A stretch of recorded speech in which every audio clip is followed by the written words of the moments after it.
Hello everyone and welcome back to Nunley Math. I'm Aaron Nunley. Thank you so much for joining us here today for the third lesson in our series on algebra. This series is designed specifically for students in a pre-algebra classroom with the goal of transitioning from concrete arithmetic thinking to more symbolic and representational thinking like you would see in high school mathematics. So we're taking elementary concepts, we're looking for patterns that exist in the numbers, and then we're trying to apply those patterns to numbers that we don't know. We refer to those as variables. Now, so far we've talked about 4 basic patterns or principles from elementary school. We've done some practice with those. Today we're going to tie those together and solve increasingly complex problems. So, just as a way of reviewing very quickly, the definition of subtraction we learned back in our integers unit says that subtraction is just adding the opposite.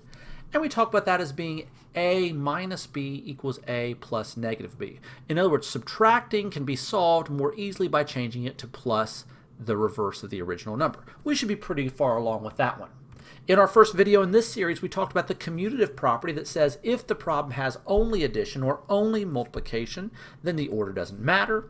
And we talked about that symbolically here. We learned the associative property that says if the problem has only addition or only multiplication, then we can regroup the numbers any way we want in order to make the problem simpler to work with.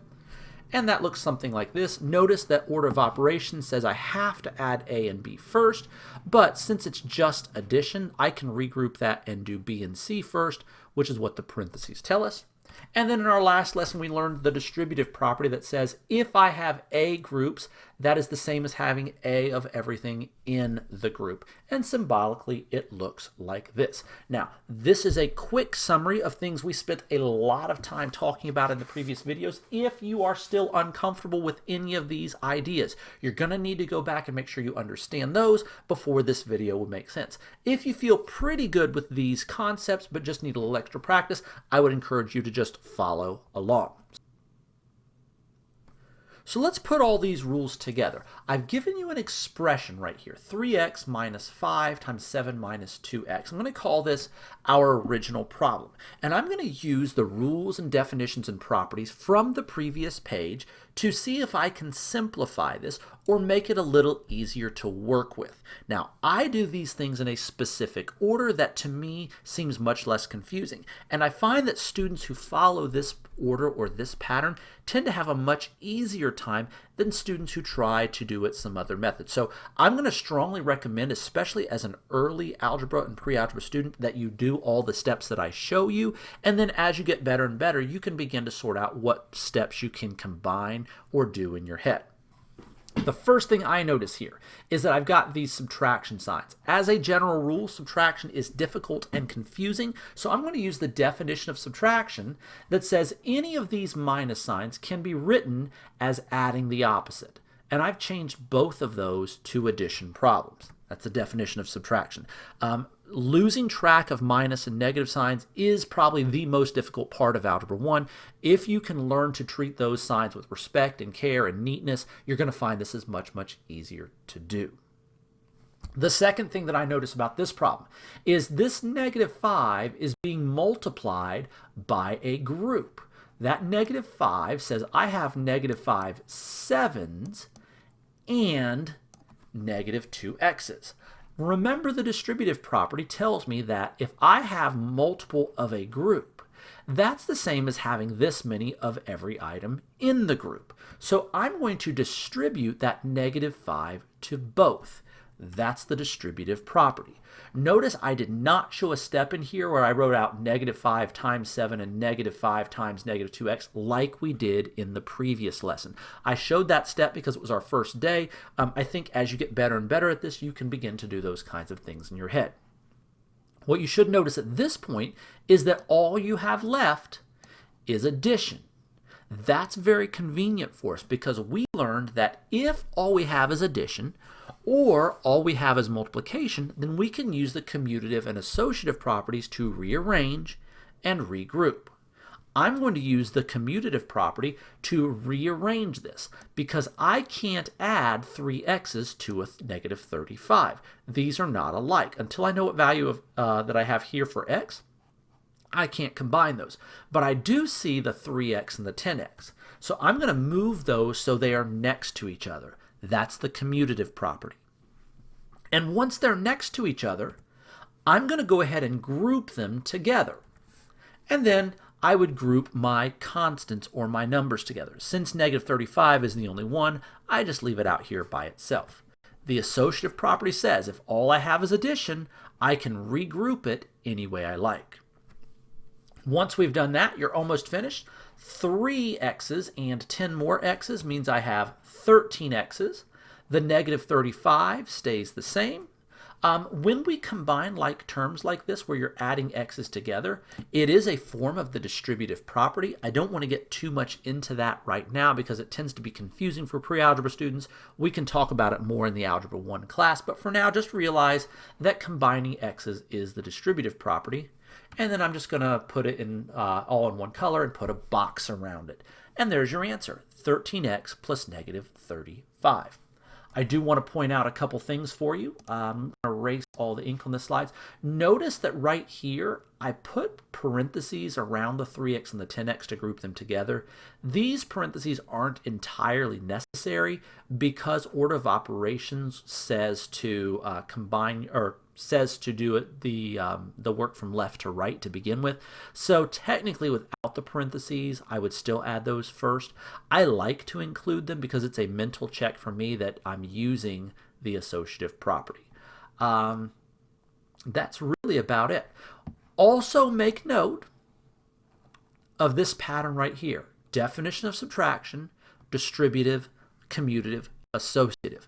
When I'm simplifying expressions, I almost always do things in exactly that order. You're going to find that it's much easier to do. There are times where I will skip the definition of subtraction and I'll work with the minus signs. That's fairly rare. And there are some problems where there is no distributive property. That makes it easier. Commutative and associative, as you get better and better at this, you can begin to combine those steps, but especially early on where we're learning to be careful and not lose track of things, I think you're going to want to include those separately. But that pattern is how we're going to simplify all these longer expressions. Here's another one. I made it a little more complex for you, but really we don't change anything. If you feel fairly confident, I'm going to recommend that you pause the video and try this on your own first. Then after you've tried it, maybe skip to the end and see if your answer matches mine. If it does, great. If not, go back and watch me do it. Regardless, I'm going to go ahead and keep going. I always start by getting rid of all these minus signs. The more there are, the more complicated the problem is. Minus became plus negative. Minus became plus negative, minus became plus negative, minus became plus negative. That's the definition of subtraction. I always do that first because minus signs are hard to work with. Second thing, I notice that I have negative 2 of this group. That's the distributive property. I have negative 2 7s and I have negative 2 negative k's. So I'm going to distribute that negative 2 out and get a negative 14. And I'm going to distribute that negative 2 out and get negative 2 times negative 1 makes positive 2k. That's the distributive property. That's the hardest part of the problem. The next thing up is rearranging with the commutative property. Notice I took my negative 9k's, I took my negative k's, and I took my 2k's. My symbols are starting to look the same. And I just put them all together here at the beginning. Then I took my 5, my 1, and my negative 14, and I put those together at the end. That's the commutative property.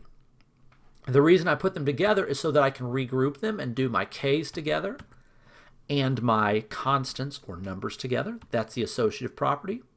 And then I just go through and combine things. Negative 9k's and negative 1k's makes negative 10, plus 2 makes negative 8k's, and 5 plus 1 is 6, plus negative 14 is negative 8. Remember, that's a form of the distributive property when I combine my k's. Combining these is just a computation. And there's your answer. Notice that my final answer, I did get rid of the plus negative. Usually it looks nicer on our final answer to put the negative back in, but I certainly would accept this answer as well. Are we getting it? You can do a bunch of these, but really they're all kind of the same after this. I'm going to recommend pausing the video, watching or trying it on your own, then watching me do it at the end. I'm going to do the exact same thing every time, so I'm going to go a little faster. You can pause as you need to. I changed all my minuses to plus negatives. That's the definition of subtraction. I then notice that my negative 8 is multiplied by a group, so I pass it out to both. That's the distributive property. I rearrange so that the like things are together. That's the commutative property. And then I regroup so the like things are grouped together. That's the associative property. Then I just combine the things that are the same. Negative 8v and negative 7b becomes negative 15v. And then I add these together. That's 45 plus negative 3, which is 42. And then just to make it nice, I put them all in the same color and put a nice little box around it. Don't underestimate how much your teacher is going to appreciate it if you take the time to circle your answers or put a box around them. It does make it easier for us to see when we're grading. The other thing that's nice about this method is I can see your thinking as a student when you do your work this way. It's nice for me to be able to look at this and say, okay, the mistake is, and I can spot right where the mistake is, and I can help you understand why you made that mistake so you don't make it again. When you do multiple things in your head all at once, if you have a wrong answer, it's very difficult for us to identify or locate what your point of misunderstanding is. And it's usually a lot smaller than you think it is. Showing your work helps us to see that. Let's try a couple more of these. Again, I'm going to recommend that you pause the video, try it on your own, and then watch my explanation. There's my original problem. As always, I change my minuses to plus negatives. That's the definition of subtraction. Notice this negative 3 needs to get passed out to both, so I'm going to go ahead and do that. That's the distributive property. I rearrange, that's commutative. I regroup, that's associative. And then I combine the things that are alike. 3b plus negative 6b is negative 3, plus negative 10 is negative 13b, and negative 24 plus 12 is negative 12. When we combine the variables, that's the distributive property. Combining numbers is just computation. And then I'm going to put it all in one color for you and put a nice box around it. One more? Let's do one more. Again, pause the video, try it on your own. Once you feel pretty comfortable with your answer, or if you get stuck, then restart the video, see if what you're doing matches what I'm doing. Here's my original problem. Notice when I use my definition of subtraction, there's one spot I want to make sure I point out, and that's this right here. Notice this is minus the entire group. This tends to be very confusing for people. You want to make sure you put a star here and make a note to that. That is probably the most difficult, most dangerous spot in any of these problems, is if you have a negative outside the parentheses. You're going to find that if you change that to plus negative 1, that's going to be a whole lot less confusing for you. Remember, putting a times 1 outside of something, multiplying by 1 doesn't do anything. So if you change this to a times 1, you really haven't changed the value of the problem. That's the identity property. And then you make it plus negative. Just be aware of that. That's a trouble spot right there. And we'll talk about it over and over in my class. Once we've done that, let me erase the ink on the slide. There we go. I'm going to use my distributive property. Notice this time I have two things to distribute. I have that negative 4. I also have that negative 1. Distributive property. And that's the hard part. Rearrange, that's commutative. Regroup, that's associative. And then combine the like terms, that's distributive. And once again, I'm going to put it in red and put a nice little box around it. Again, this may be more steps than you want to include long term. Eventually, I do tend to combine my commutative and associative property into a single step rather than writing out a second time. Sometimes if my students get really, really good at it, instead of rewriting, I allow them to go through and circle things that are alike.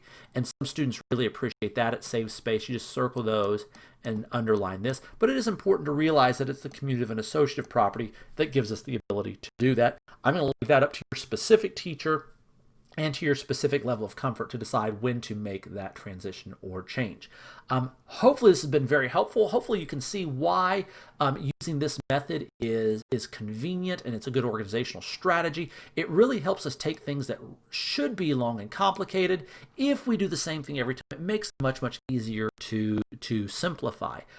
It is nice because now that we have a pattern, we don't have to exhaust as much brain power on little organizational computational things, and we can focus our attention more on the problem-solving aspects of these, which is in our upcoming unit. I think that's all I have for you today. Thank you so much for taking the time to watch. Make sure that you like and subscribe. Ring that bell to turn on your notifications, and certainly check back in with us whenever you get a chance. We wish you all the very, very best of luck. Take care of yourselves. Bye-bye.